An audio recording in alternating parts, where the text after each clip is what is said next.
Fondi, e per la serie Facciamoci del male ancora, con questo caldo, con quest'aria di vacanze che aleggia nell'aria, dove siamo? Nella ridente cittadina turistica di Grado. E cosa stiamo facendo a Grado? Stiamo distribuendo la rivista estiva di Giro e diverse belle cartine. Diverse belle cartine. Sì. Quali? Laguna di Grado e Marano, Uh. Grado e Palmanova, Oh, Grado e Aquileia fantastico! e, per non dimenticarci, Grado e il centro storico.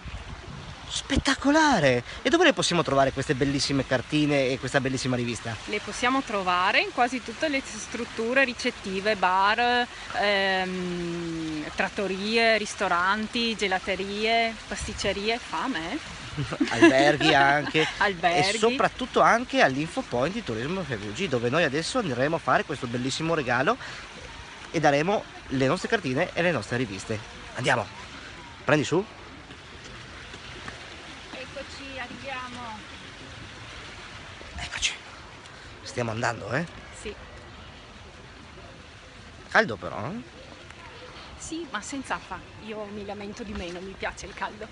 Eccoci qua.